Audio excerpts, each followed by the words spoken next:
Welcome back to the 6th episode of Snyder's. That's me, Music Biz News. Most of you have probably heard of payola. Payola, the word, comes from pay Victrola. Victrola like the old record players with the big horns. It is when the record labels would pay DJs to play music. Well, and it's still going on. When you read an article like this, did that song go viral on TikTok organically, or was it paid for? As many as 75% of popular songs on TikTok started with a creator marketing campaign. Sound campaigns is what they're called.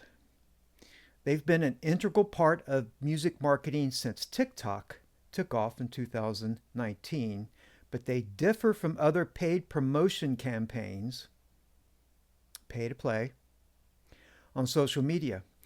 Captioning a video with hashtag ad or another similar disclosure required by the FTC when companies pay you or give you a free or discounted products or services in exchange for featuring their product in a video. That's the law. You're supposed to let people know you're actually getting paid to put that product in your video on commercials and things like that. But that has never been the standard for paid promotion of a song. Any essence of perceived authenticity can be stripped away when a creator tags a video as paid. So when you watch a creator's video on a podcast and they're playing music, you think that that is because they're a fan of the music. It's even more likely they're getting paid on the back end for playing that song for you to listen to, like radio. So as a result, one major label marketer believes 75% of popular songs on TikTok started with a creator marketing campaign, but says that there's no way to actually know for sure because it's not being designated by the creator whether they're being paid or not. When asked for clarification about whether or not promoting songs in the background of videos requires disclosure, the FTC said, while we can't comment on any specific example, when there are songs playing in the backgrounds of videos, there are no objective claims made about the songs. The video creator may be communicating basically, hey, I like the song, or that they're actually being paid to play the song. While it is not in most cases an FTC violation to run undisclosed creator campaigns to promote singles on TikTok, Instagram Reels, YouTube Shorts, it remains a little understood area of music marketing that many music fans are not aware is happening. The beauty of TikTok, for me, has disappeared because I'm super cynical and believe everything I see, disclosed or not, is paid to be promoted, says a digital marketing agency CEO, who would not give his or her name. One creator manager says they remember a top creator during COVID, that's when it was at its peak, boasted about getting $50,000 just to play a sound. There was some creators who were getting paid $10,000 or more to just put music in their videos because when we were in shutdown, people were watching more TikTok, more videos, and there were fewer creators, although that, of course, that increased quite a bit. So they're not making that much money now. The way it usually worked was these creators would be instructed by an artist manager, a label, or a third-party digital marketing company to perform a certain trend along with the song, like a dance or a certain filter, in exchange for money. So, but now they say it's more expensive and harder than ever to start a trend online because there are so many tracks. The idea is that you would put your music into a video, you pay a creator to put the music in the video, and that's Jonesy that you hear in the background there. Um, and the goal is that it would be so popular that other creators would begin to use the music without having to be paid. That's that's the ultimate goal, is that it spreads from this one point into other creators without having to pay them. And the fees can go from $25 for a micro creator who has less than 10,000 followers to up to $10,000 for a TikTok star to post a song. And there has been a cottage industry of startups in the creator campaign space automating connection between small creators and artists looking to pay them to promote their songs. Even now within TikTok, this is happening. TikTok is offering a similar service with its Work with Artists feature inside the app, which allows qualifying creators, those with over 50,000 followers, and living within a certain territory to get paid to use songs in their videos. And this is through TikTok itself. So they're acting as a middleman. I will be glad to put your song into my video for $25. Call me. Message me. Don't call me. No, don't message me either. Don't do any of those things. I'm not going to do it. Okay? Some of you probably have heard Rocking Around the Christmas Tree by Brenda Lee. It's sort of an evergreen Christmas tune.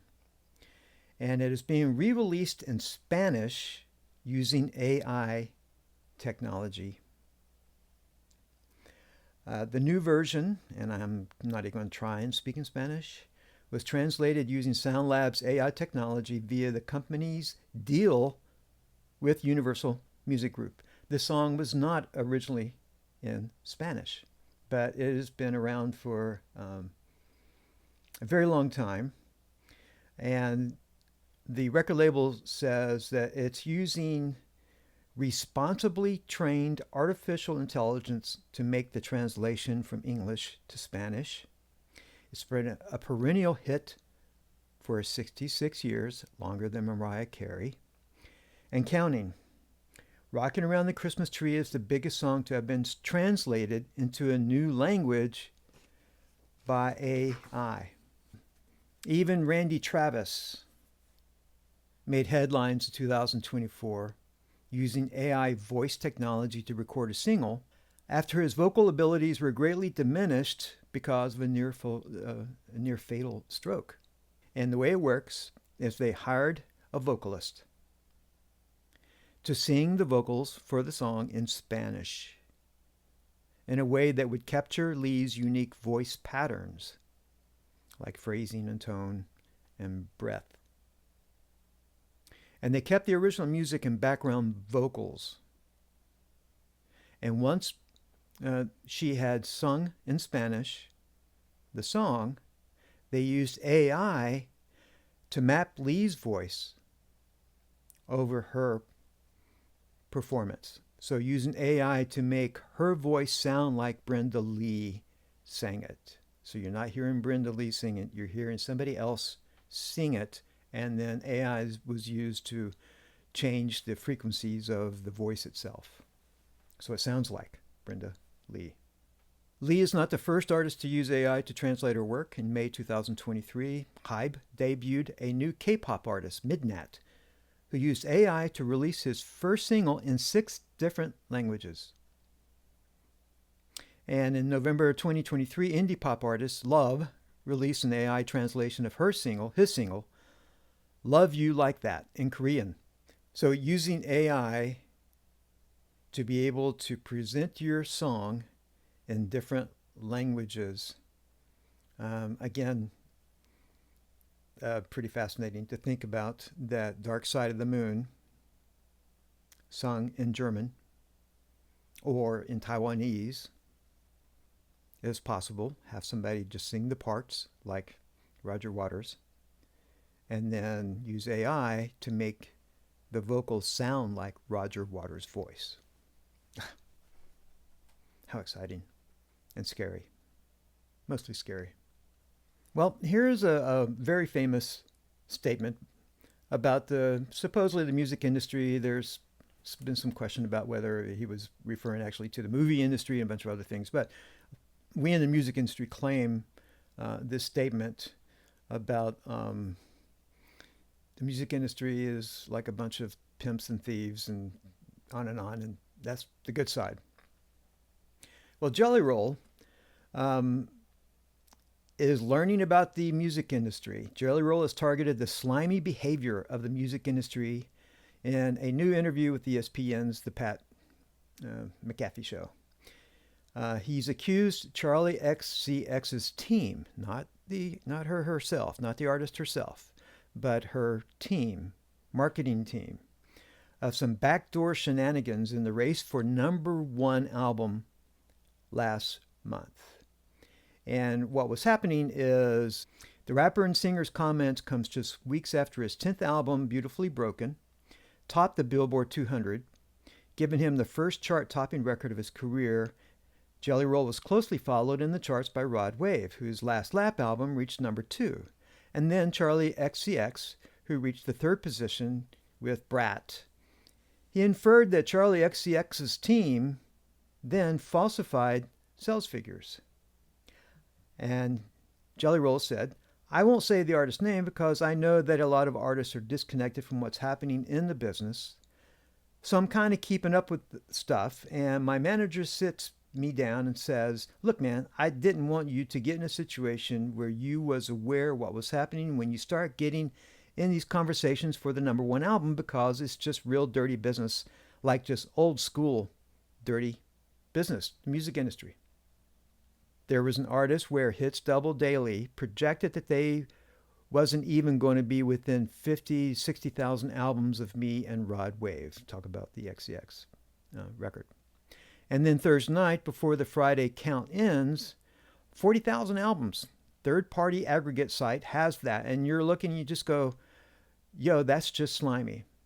So by not being #1, you go to bed on Thursday night thinking you're going to have the #1 record, and then you wake up the next day and it's somebody who was third, way behind you, is being counted as the #1 record. Well, of course, you're going to be a little concerned.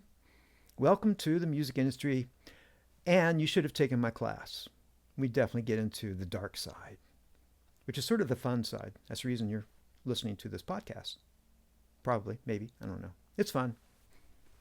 Well, next time you go out to eat and you're in a restaurant and you hear music playing, you might not realize the science of music in restaurants and how you're being manipulated. Why your favorite restaurant sounds like that.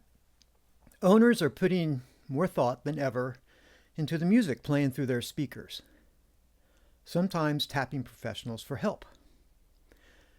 Simon Kim knows how many beats per minute are in each song that is played while you are in his Korean restaurant. Songs range from 105 to 120 BPM, that's beats per minute. It's like a DJ knows what tempos to play to get people up and dancing or slow dancing. It's like an orchestra session. We bring the crowd up, there's a crescendo, we peak, climax, and then we start to bring it down a little bit. There's the science behind it.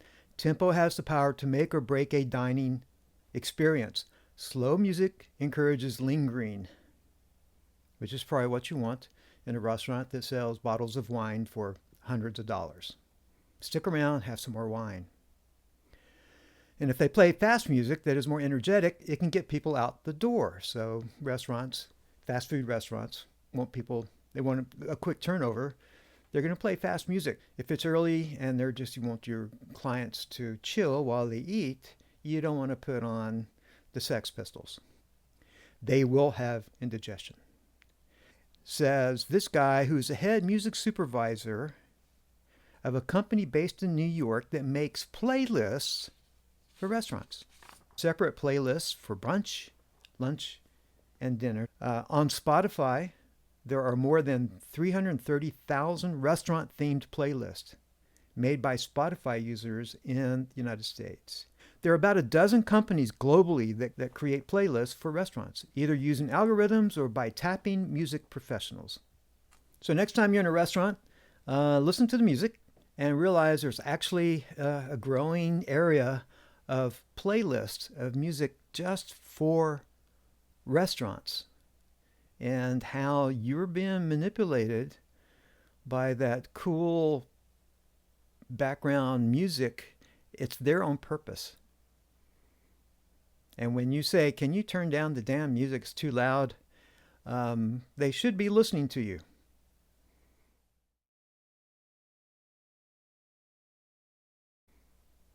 Jonesy's cat shit crazy pick is this article. Musicians who are cat lovers: Taylor Swift, Ed Sheeran, and more. A lot of stars make their own social media accounts for their pets, allowing followers to nurture fandom not just for them, but for their animals. Justin Bieber's kitties have a following of nearly 300,000 on Instagram. And just like non-famous humans, many musicians have their own favorite breeds of cat. Taylor Swift is known for her love of Scottish folds.